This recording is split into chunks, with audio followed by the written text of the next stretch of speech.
I begin in the name of the God whose mercy is profound, whose kindness is forever. I have started the discussion on beliefs, and this particular presentation is focused on belief in God.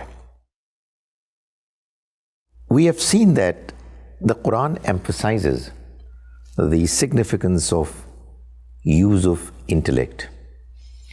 Whatever we understand, whatever we confirm, has to go through the process of intellectual scrutiny. Obviously, when that's the important criterion, then the foremost pillar of the entire religion, belief in God, has also got to go through the same scrutiny, the same process. What does it mean when we say that we believe in God? Obviously, a traditional understanding is that we believe. That's what we have been informed. Right from our childhood days, we've been hearing our parents, relatives, and the entire environment, Muslim environment, talking about God. So, He must be there. But that's not enough. That's a traditional understanding, the understanding of the community. At some stage in our lives, we've got to convert that understanding of the community to our own personal understanding, or else that understanding would be rejected by our own personal journey of intellectual scrutiny. But when we say that we believe in God, when I say or somebody else says, what it means is that He's there. I'm convinced. I know that He's there. Now, when I make that statement, I've got to justify it. I've got to make myself feel comfortable first, and also help others to at least know why I am comfortable with this claim. Now, when we make that claim that we believe in God, we ought to clarify first, before proceeding with the arguments, how do we confirm realities? How do we say that a certain thing is real? It's true. It's not just a make-believe. It's not an assumption, but it's true. Well, there are certain sources which help us confirm the presence, the existence of realities. Essentially, the sources are three. The sources of learning are three. One of them is intuition. There are many realities that we know intuitively. We already know them. Call it by birth. It's a knowledge that we did not do anything to get, to reach at. It was already there with us. Like, for instance, our aesthetic sense. Even when we are children, we are very young. There are certain things we know are good, are attractive, are beautiful, and there are certain others that are not attractive, ugly. They're not unpleasant, they're unpleasant, etc. How do we do that? Why? What is the basis? Well, we have an inner sense that has been given to us a priori. Okay, in our aesthetics, we differ with each other in some matters, but in most matters, shall I say, in the most important matters, I think there's very little difference. There is a scene which is beautiful, which is amazing. There is another which is very depressing, is very unattractive, etc. So, likewise, we have We have been given our moral appreciation as another aspect of our intuitive understanding. Telling lies is bad. Telling the truth is good, desirable. This is not what we have learned from our elders. I mean, even if, God forbid, if I see my father, my mother, my elders telling lies, my inner conscience would not say that this is brilliant. I mean, they're great. I would feel uncomfortable. So, I've got it already. The Quran claims that likewise is the case with God. We already know Him. And goes on to tell us that this understanding of God that we already have is because of the fact that we, all humans, have met God. Not in a way that we've seen Him physically, but this experience of ours was what we might call spiritual. There was an assembly of the entire human race. All humans were there in their spiritual form, and God asked this question according to the Quran, chapter 7, Surah Al-Araf, verse 172, 173. Alastu bi rabbikum, am I not your Lord? Qalu bala. We all said, why not? So the Quran tells us that humans know God intuitively. And this intuitive knowledge of God is because of that experience which all humans have gone through. Obviously, a very obvious question is, why don't we remember it? Well, the answer is that it's a fact that there are certain experiences that we have gone through, we went through, they happened, they are a reality, but we have forgotten them. So how do we confirm that they happened? Well, there are certain traces, signs, which help us in recalling them, or confirming that they happened even if we can't recall them in our memory. When we are kids, sometimes it so happens that we get injured, we fall down, and there remains a mark on some part of our face which confirms that this incident took place. We don't remember it, but it happened, and the mark is a proof of it. I have one of my ears, the upper part of it, twisted. And obviously it must have been because I used to play with my ears and twist them. And it so happened at some stage that I did it so strongly that, it did not come back to its original position. So we know God. We know God by birth.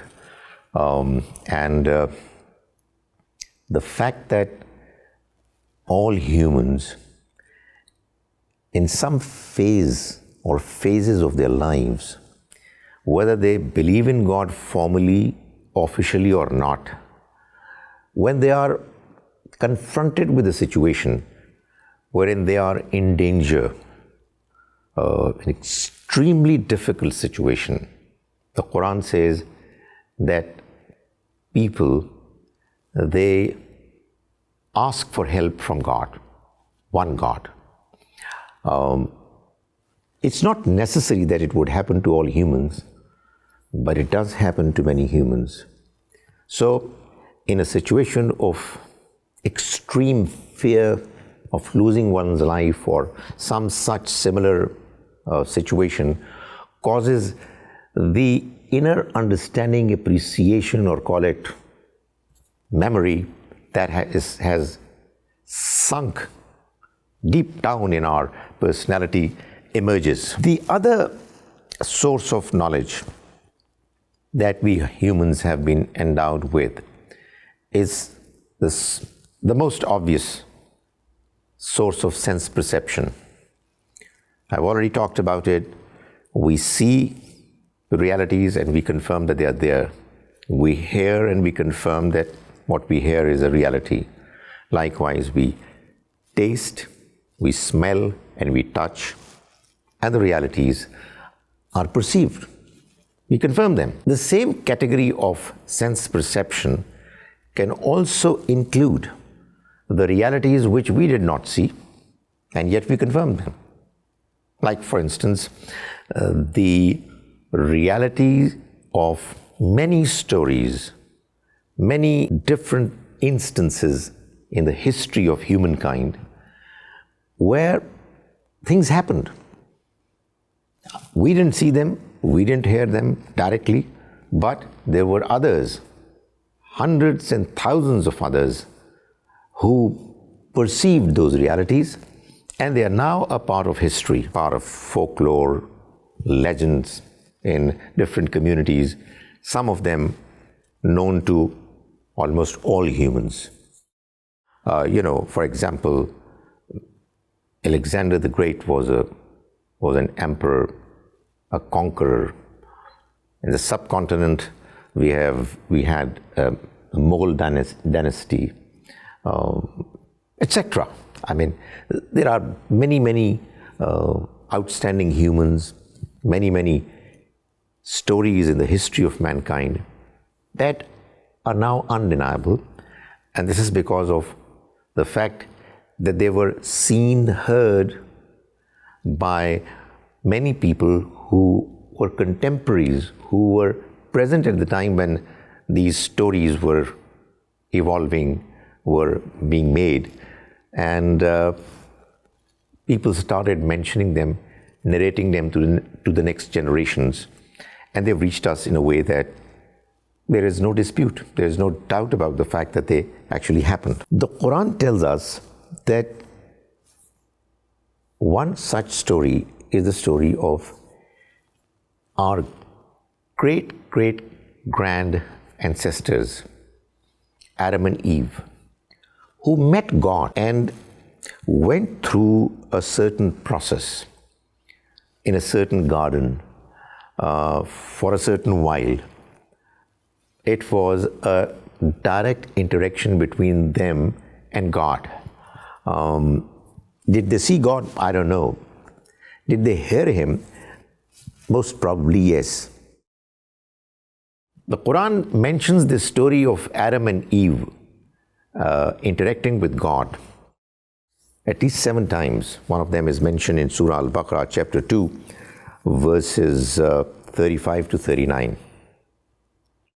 Now, obviously, later on, when the story tells us that the Almighty asked Adam and Eve on the one hand and Satan, Iblis on the other, to go to the world, earth, the place where they will reside for a certain while.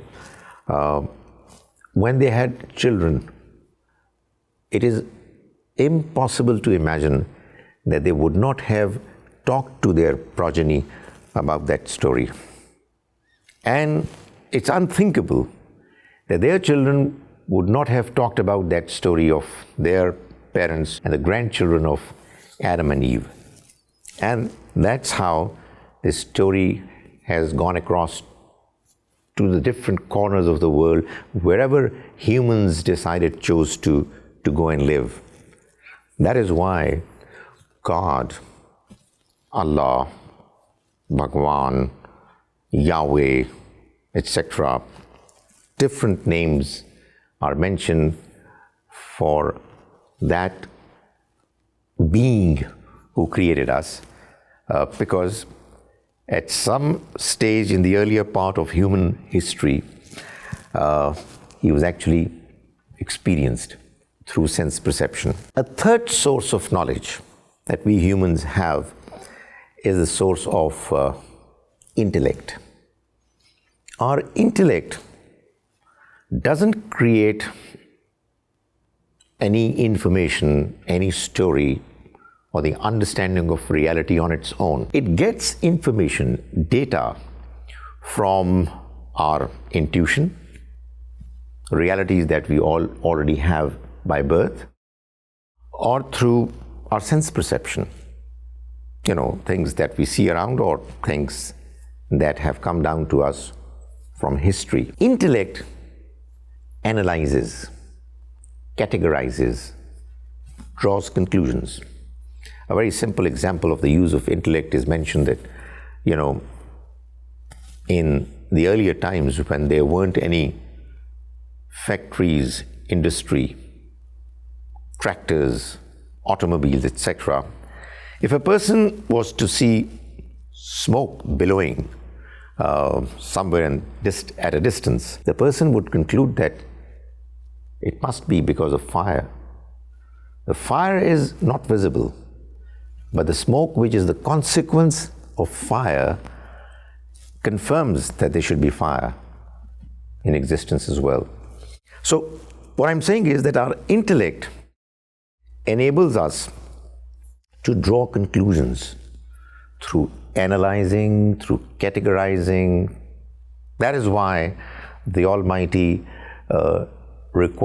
invites the reader to look at the surroundings of which he or she is a part, invites us to look inside and do introspection and look at the world around us and draw conclusions. To draw the conclusion, unavoidable conclusion, that the world that we are a part of has controlled discipline. Sun rises at a certain time, appointed, predestined, pre-appointed time, and sets at a definitely known time. That schedule never gets violated. Likewise, crops, they grow.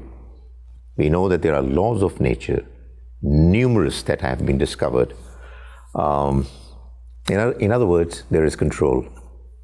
The Quran calls it Qudrat. It's the control, the might that is enabling things to happen in a systematic way. Then there is another aspect of this existence that we are a part of, that the Quran points at and draws the attention of our intellect, which is providence. We are being provided for. This extremely well-organized world, a controlled existence, is enabling our existence to continue. So we are in need of numerous different things, elements, without which we can't survive. And lo and behold, they're all there. We need air to breathe, we need water to drink, we need food to eat. There's so many other things that we need. We need sun, we need a good, reasonable temperature, etc. And all human needs that are demanded by us for us to be able to survive are there.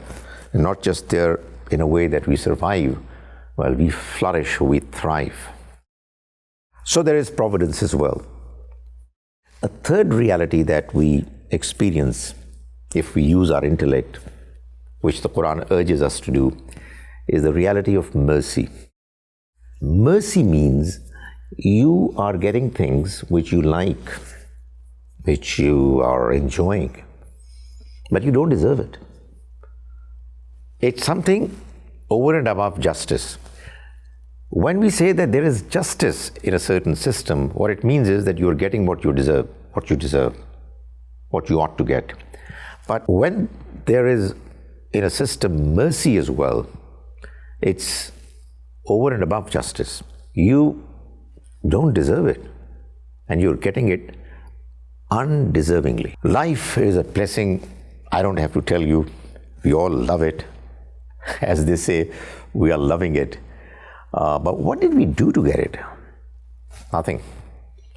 So there is this phenomenon of getting blessings which we enjoy undeservingly, called mercy. Finally, there is something else which the Quran points at, which is wisdom. You know, the world that we are living in, it's not that things are happening in a way that are absolutely simple, crude, rudimentary. Well, it seems that there is a plan going on. Complex planning has enabled this world, our life, to be the way it is.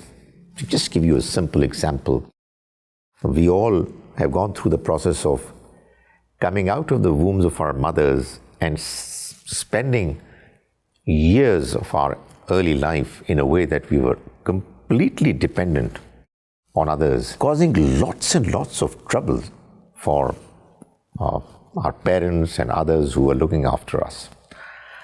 Had we not gotten their attention, we wouldn't have been able to survive. But you know what? Hundreds and thousands of children who are born into this world, every day, before they come to this world, there's already an arrangement in waiting for them, in the form of the love and concern of the parents, mother in particular, father, etc. And there are so many other examples of certain objectives that need to be achieved in this life, and the arrangements for those objectives to be achieved, arrangements that are there in a way, existing in a way which is amazing.